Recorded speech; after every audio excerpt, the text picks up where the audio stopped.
Back to Calgary, we've got the Premier of Alberta speaking. Hospital admissions are declining. This is good news and broadly reflects the experience of other jurisdictions around the world when it comes to the Omicron variant. That's why countries like England, Scotland, Ireland, Denmark, Sweden, Norway, South Africa, Finland, and many others have lifted all or almost all public health restrictions in recent weeks. It's also why a growing number of states across the United States have also announced the lifting of most public health measures, including mask mandates, such as the states of California, Connecticut, Delaware, and New Jersey just in recent days. I note that the provinces of Saskatchewan and Quebec have followed suit with their own announcements earlier today. Alberta's active cases and rolling 7-day average of new cases has dropped steadily across the province from about 7,000 a day to approximately 2,000 a day, with total active cases falling from 55,000 to about 30,000 now. The positivity rate, that's the percentage of PCR tests that come back positive, has also continued to decline. And leading measures like wastewater surveillance has shown a general decrease in most regions of the province. And as I said, we see new COVID hospital admissions coming down, another important leading indicator. It's also important to note that because Omicron is more transmissible than previous variants of COVID, it is infecting more hospital patients who don't actually have severe COVID symptoms. So about 40% of patients in the hospitals who have tested positive for COVID are not actually being treated for COVID. They are what we call incidental cases. Now, they can add some additional pressure to the system, but to put this in context, with about 1,500 overall non-ICU COVID patients, actually only about 900 of them are being treated for COVID or COVID as a secondary condition. It has also and always been the government's approach to keep public health measures in place only so long as they are absolutely necessary to protect public health and our healthcare system. Throughout the pandemic, Alberta's policy response has always sought to avoid overwhelming our health system while minimizing the damaging impact of restrictions on the broader health of our society. Earlier in the pandemic, when vaccine uptake was much lower, other treatments weren't available, and testing was much harder to come by, so more drastic government interventions were necessary to keep people safe. And let me just pause to address what happened in Alberta during the Delta wave in August and September. The reality is that we simply didn't have high enough vaccine rates, nor did our neighbors in Saskatchewan. That's why we were hit harder. But all of that has changed. Now, 9 out of 10 Albertans over the age of 12 have some level of vaccine protection. Antiviral drug treatments to prevent severe disease and hospitalizations are now available, and more will come on stream throughout the year ahead. In other words, with what we know now about the virus and the tools we have to fight it, the threat of COVID-19 to public health is no longer outweighs the hugely damaging impact of health restrictions on our society, on people's mental health, on their emotional well-being, on our broader social health. So now is the time to begin learning to live with COVID. These restrictions have led to terrible division, even amongst families and friends, and inflamed sometimes tensions in our communities and neighborhoods. They've disrupted and even destroyed so many livelihoods. We will never know, we'll never be able to do a full accounting of the extent of the pain and hardship that restrictions have caused. But we do know some things. We know we have seen in Alberta and across the developed world a significant increase in mental and emotional health challenges amongst children and adolescents, for example. We have seen an increase in domestic violence. We have seen the failure of many businesses, and of course, at the beginning of the pandemic, record high unemployment. And at a time when the world should be wide open and full of possibility and hopefulness, COVID and the restrictions associated with it have robbed thousands of young children with the simple joys of just being a kid. I was speaking to a young father the other day who told me that his 10-year-old daughter had spent 20% of her life under COVID health restrictions. We cannot remain at a heightened state of emergency forever. We have to begin to heal. And so Alberta will move on, but we'll do so carefully. We'll do so prudently. We will do so only if it does not threaten the capacity of our healthcare system. So our plan will involve 3 steps, starting with easing restrictions on activities and situations that have been shown to be lower risk throughout the pandemic. The first starts with children and youth. Step 1 will remove almost all restrictions affecting children, including removing the mask mandate for all K-12 students effective this weekend. Outside of the school setting, kids 12 and under will now be exempt from the general mask mandate that will continue to apply in indoor settings for approximately 3 weeks to come. As I have long said, kids have been subjected to a heavy and I think unfair burden throughout the pandemic. And it is given the very low threat that COVID-19 poses to the health of children. It is no longer justifiable after 2 long years to continue to disrupt and restrict the normal lives of kids. It is time to let kids be kids. And I am determined to ensure that should we ever have to come back to any kind of measures in the future, God forbid, that we will not affect the wellness, the freedom, and the normal lives of kids.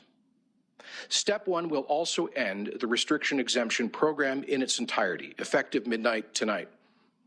I wanted to say this about the restriction exemption program. We brought this in September when our healthcare capacity was under very severe stress, particularly in intensive care. And at the time, we saw that 90% of our new ICU admissions were amongst unvaccinated people, and the province was generally under-vaccinated relative to the rest of Canada. We simply had to do something urgent to prevent a catastrophe in intensive care and in our hospitals generally. And we had to do something to get our vaccine rates up. And so we chose a measure that avoided shutting down businesses and places of worship, but allowed us to reduce transmission while also seeing a significant increase in vaccinations. We went from about 75% vaccination rate to now 90% on first dose, and we went from 68% to 87% second dose coverage. That has made a huge difference. It has saved many lives. And at the same time, we have seen a change in transmissibility. The reality is that with the high level of infectiousness of the Omicron variant, plus the waning protection from infection of a second dose, most Albertans got their second dose 8, 9, or 10 months ago, we have seen that that vaccinated individuals are still at a high risk of Omicron of infection, not of severe outcomes, not of severe disease, but of infection. And so the point is simply this, that the restriction exemption program has served its useful purpose. It's done its job. It is no longer leading to higher vaccination rates. In fact, we have seen our vaccination rates effectively frozen since early December.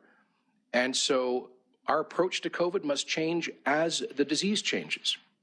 And I believe that's exactly why the Chief Medical Officer for Canada, Dr. Tam, recommended earlier this week that provinces re-examine programs like their proof of vaccination programs.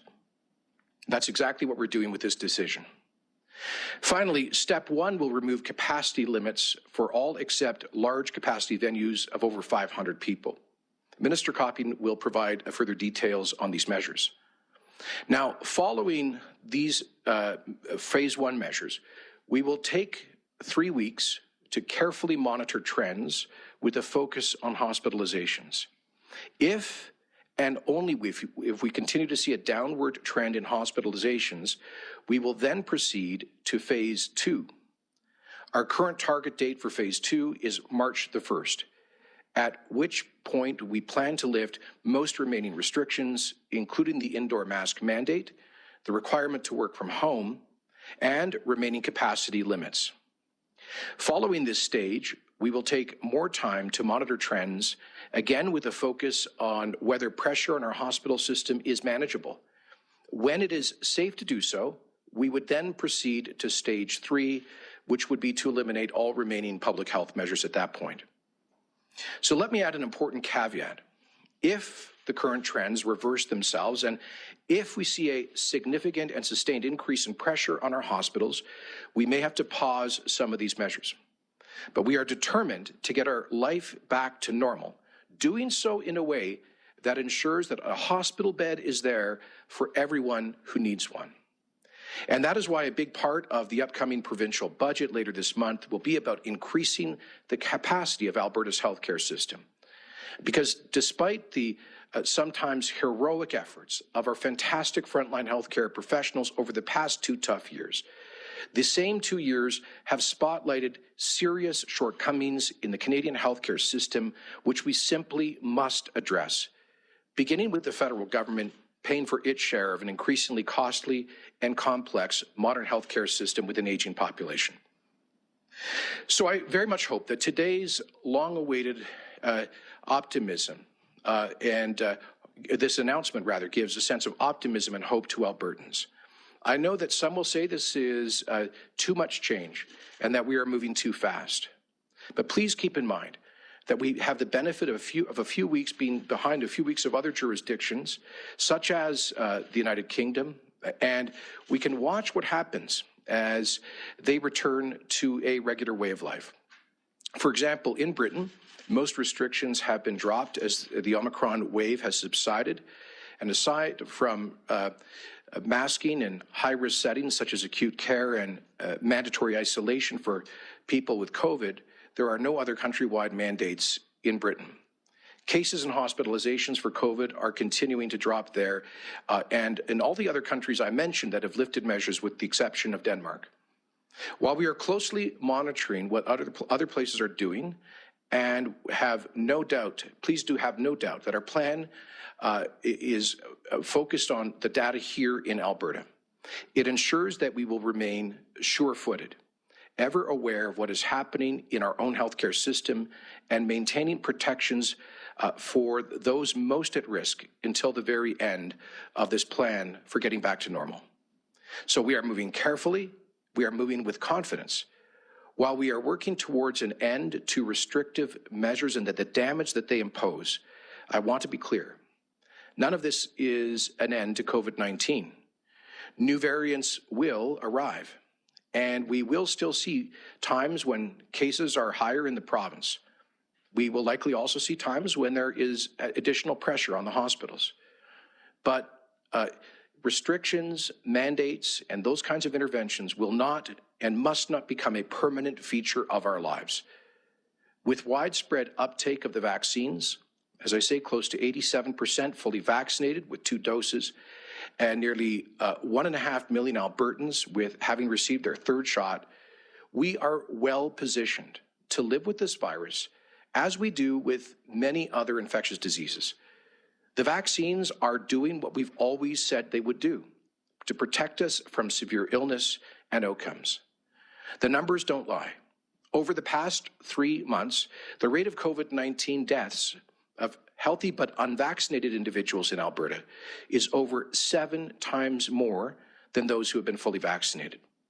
When this previously healthy but unvaccinated group is compared to those who have been fully vaccinated and boosted with their 3rd shot, the comparison widens. The rate of unvaccinated deaths is approximately 17 times that of people who have been fully vaccinated and received a 3rd shot. We have been strongly encouraging Albertans to get vaccinated because we know it works, and we want to keep you and those around you safe.